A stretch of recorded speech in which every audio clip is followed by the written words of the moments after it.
دنیا کے سامنے واضح کر دی۔ اب اگر آپ غور کیجئے تو عرب امپیریلزم سے پہلے وہ اصل اسلام کیا تھا؟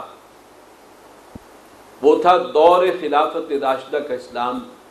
جب اسلام کا نظام عدل اجتماعی اپنی اصل شکل میں موجود تھا، کامل صورت میں، خالص ترین شکل میں۔ اس لیے کہ جب بھی بات ہوگی اسلام کی، نظام اسلام کی، تو ہمارے لیے جو ریفرنس ہے وہ دور خلافت راشدہ، وہ ہے اسلام، عدل اجتماعی اس میں تھا۔ بہت سے لوگوں کے ذہنوں میں تصور ہے اسلام آ جائے گا، اور بلکہ سیکولر لوگ جو ہیں وہ عوام کو اس حوالے سے بدگمان بھی کرتے ہیں، تو پھر یہ پابندیاں ہو جائیں گی، یہ سختیاں ہو جائیں گی، کوڑے پڑ رہے ہوں گے، لگتا ہے جیسے جبر اور استبداد ہے، سوائے اس کے اور اسلام کچھ نہیں۔ اسلام تو نام ہے نظام عدل اجتماعی کا، دین حق، وہ اللہ نے جو دین عطا کیا اسی میں عدل ہے، انصاف ہے، وہی ہے کہ جو استحصال اور استیصال سے پاک ہے۔ انسان خود جب بھی کوئی سسٹم بنائیں گے، کوئی نظام بنائیں گے، کوئی عدل کے اعتبار سے کوئی خاکہ تشکیل دیں گے، تو کبھی بھی وہ کامل عدل و انصاف کا نظام نہیں بنا سکتے، اس لیے کہ جو بھی بنانے والا ہوگا وہ اپنے حقوق کا خیال رکھے گا، اپنے مفادات کو جو ہے وہ ترجیح دے گا۔ یہ بات اصولی طور پر سمجھ لیجئے، اگر سرمایہ دار طبقہ جو ہے وہ نظام بنا رہا ہے تو وہ اپنے مفادات کا خیال رکھے گا اور مزدور کا اس میں استحصال ہوگا، اور اگر مزدور کو موقع مل گیا نظام بنانے کا تو آپ کی کیا رائے ہے اس بارے میں؟ اقبال کی رائے سن لیجیے کہ زمام کار اگر مزدور کے ہاتھوں میں ہو پھر کیا؟ تم نے کیا سمجھا ہے کہ مزدور کے ہاتھ میں زمام کار آ جائے تو مسئلے حل ہو جائیں گے؟ طریقے کوہکن میں بھی وہی ہیلے ہیں پرویزی، وہاں بھی عدل و انصاف نہیں ملے گا، وہ اپنے حقوق اور اپنے مفادات کا خیال رکھے گا اور بقیہ نوع انسانی کو نظر انداز کرے گا، وہاں بھی چنگیزیت آئے گی۔ مرد اگر نظام بنائے گا تو عورتوں کے حقوق جو ہیں وہ ان پر زد آئے گی، آنچ آئے گی، اور عورت اگر نظام بنائے گی تو وہ بھی کبھی عدل و انصاف کے مطابق نہیں ہو سکتا۔ کائنات میں ایک ہی ہستی ہے جو ایسا نظام دے سکتی ہے جس میں کامل عدل ہو، انصاف ہو، ہر ایک کو وہ ملے جو اس کا حق ہے، اور جو اپنے حقوق سے تجاوز کرے اس کے اوپر اس کی گرفت کی جا سکے، اس سے اس کا جو زائد حق اس نے لیا اسے چھیننے کا پورا نظام ہو، فوری انصاف ملے۔ یہ نظام صرف اور صرف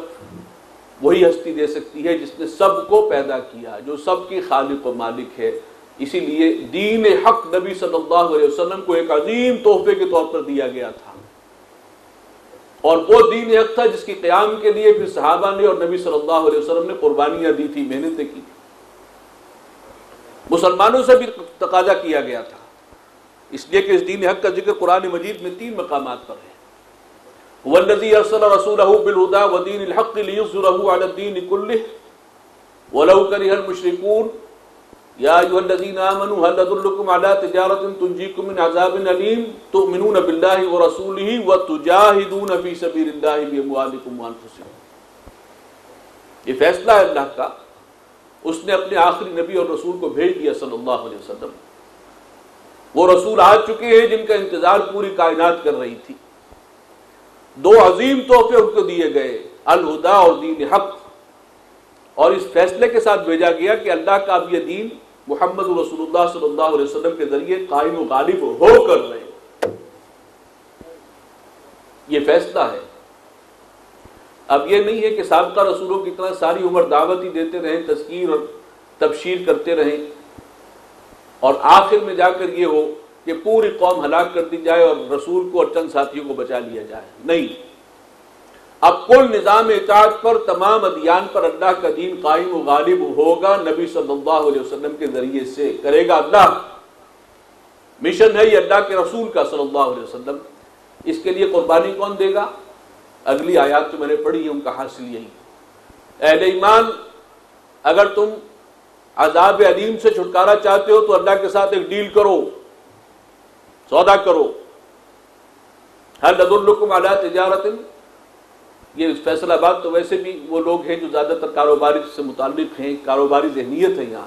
ایک ڈیل ہے، ایک سودا ہے، بارگین ہے۔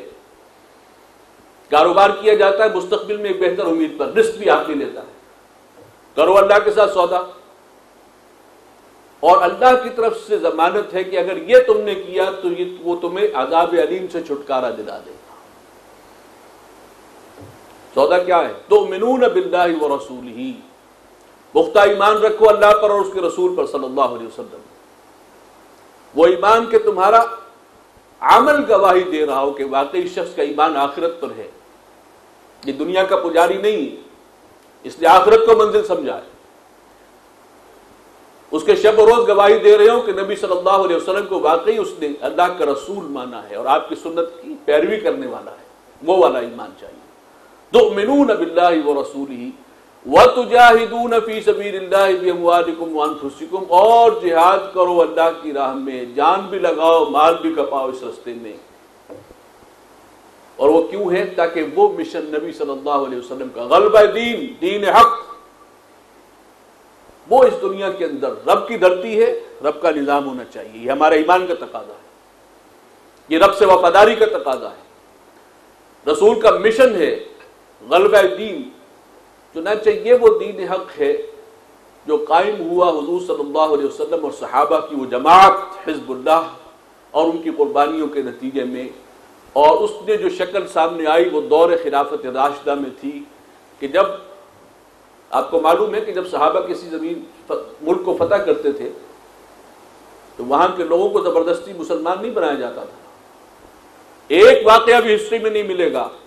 کہ کسی کو تلوار کی نوک پر کلمہ پڑھایا گیا، پورے علاقے فتح کیے اور اللہ کا دین قائم کر دیا،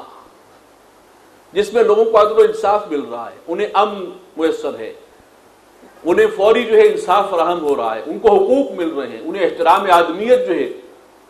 اس سے پالا پڑ رہا ہے، اور وہ معلوم دیکھتے ہیں کہ کیسے کیسے حقوق ہیں جو اللہ کے اس نظام میں ہر انسان کو دیے گئے ہیں، خواہ وہ کسان ہے، مزدور ہے، محنت کش ہے۔ وہ نظام تھا جس کو دیکھ کر دیکھتے دیکھتے کروڑوں لوگ مسلمان ہو گئے۔ برکت کس کی تھی؟ اس دین حق کی، وہ نظام عدل اجتماعی کی، اس لیے کہ اس میں واقعی عدل تھا، اور وہ محمد رسول اللہ صلی اللہ علیہ وسلم کی رحمت للعالمین کا سب سے بڑا مظہر اس زمین پر وہ نظام ہے، نظام خلافت راشدہ، اور یہی نبی صلی اللہ علیہ وسلم کی ساری مساعی، آپ کی جد و جہد، مکی زندگی، مدنی زندگی، حاصل کیا ہے؟ دین کو قائم و غالب کرنا، اس نظام کو اپنی حیات طیبہ میں آپ نے غالب کیا، اور چونکہ آپ کی بعثت کل روح ارضی کے لیے، تمام انسانوں کے لیے، قیامت تک کے لیے ہے، لہذا مشن تب مکمل ہوگا جب کل روح ارضی پر اللہ کا دین غالب اور قائم ہوگا، جیسے کہ نبی اکرم صلی اللہ علیہ وسلم کی حیات میں جزیرہ نما عرب پر غالب ہوا۔ یہ ہے وہ پس منظر اس بات کا، وہ پیغام، جیسے کہ کہا گیا کہ تنظیم اسلامی کے بانی محترم والد محترم رحمہ اللہ وہ اس دنیا سے جا چکے ہیں، لیکن انشاءاللہ یہ کام آگے بڑھے گا، اسی کے حوالے سے آپ سے تعاون کے لیے یہاں پر آپ کو جمع کیا گیا ہے۔ وہی پیغام ہے جو پیغام پہنچاتے رہے، اسی کا حاصل میں آپ تک پہنچا رہا ہوں۔ پاکستان خاص طور پر اس لیے قائم ہوا تھا کہ یہاں پر وہ دین حق دوبارہ غالب ہو، اسلام کا نظام عدل اجتماعی خلافت راشدہ کے دور کی یاد تازہ ہو، کہ اگر ایسا ہو گیا تو ساری دنیا مسلمان ہو جائے گی اس نظام کو دیکھ کر۔